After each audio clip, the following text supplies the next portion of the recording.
Hello दोस्तों, dictation start होगी 3 second बाद। स्टार्ट।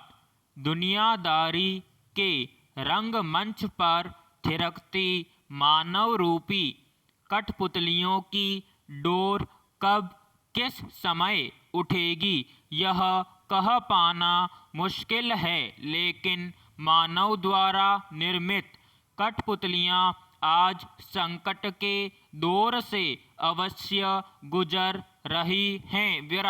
वे कठपुतलियां जो हमारी संस्कृति का प्रतिबिंब कही जाती हैं और लोक कलाओं के प्रमुख रूप में हमारे मनोरंजन का साधन हैं, लेकिन आज तकनीकी विकास के बदलते दौर में दिल बहलाने के साधनों में अपार वृद्धि के कारण अब कठपुतली लोक कला लुप्त होने के कगार पर है। यह लोक कला लोक शिक्षण, सामाजिक सरोकार, ऐतिहासिक घटना प्रसंग और भाईचारे के संदेशवाहक होने के साथ ही लोगों में जागृति लाने का सशक्त माध्यम भी है। कठपुतली कला के द्वारा महिला शिक्षा, प्रौढ़ शिक्षा, परिवार नियोजन जैसे समसामयिक विषयों पर आधारित कार्यक्रमों ने लोगों की गलत धारणाओं को बदल कर उन्हें सही दिशा एवं मार्गदर्शन देने का काम किया है। लेकिन कद्रदानों की कमी और सरकारी संरक्षण के अभाव में यह कला अब दम तोड़ रही है।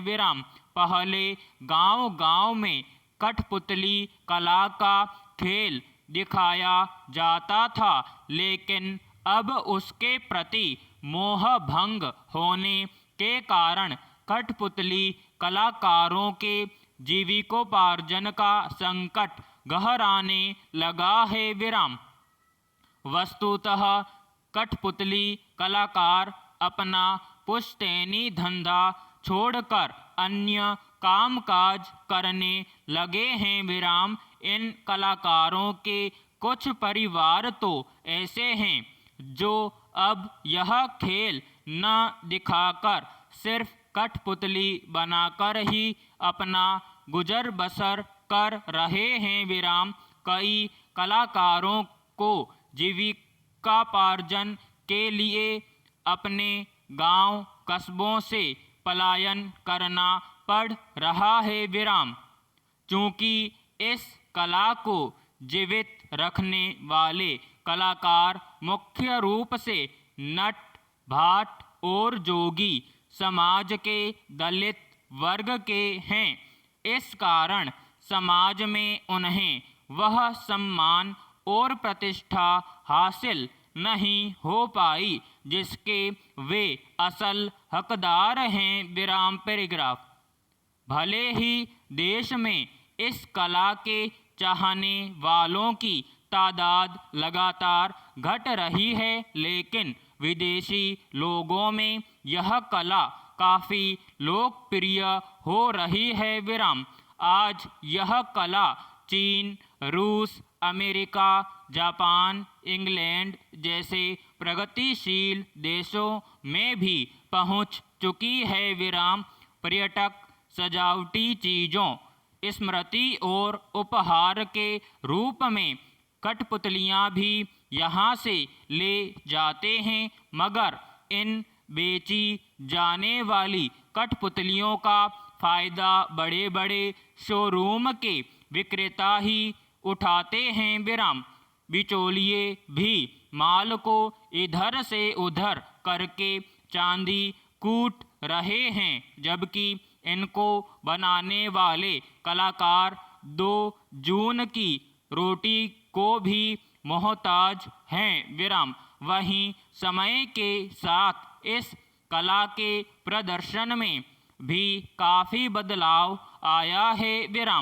अब यह खेल गली व चौपालों पर न होकर लाइट की रोशनी में बड़े बड़े मंचों पर आयोजित किया जाने लगा है। विराम पैराग्राफ।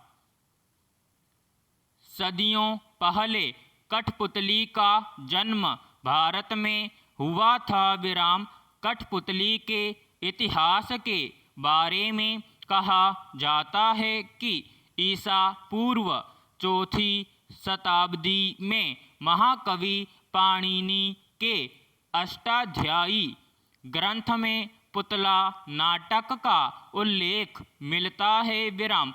उज्जैन नगरी के राजा विक्रमादित्य के सिंहासन में जड़ित 32 पुतलियों का उल्लेख सिंहासन 32 नामक कथा में भी मिलता है। विराम। शुरू में इनका इस्तेमाल प्राचीन काल के राजा महाराजाओं की कथाओं, धार्मिक पौराणिक व्याख्यानों और राजनीतिक व्यंग्यों को प्रस्तुत करने के लिए किया जाता था। विराम समाप्त।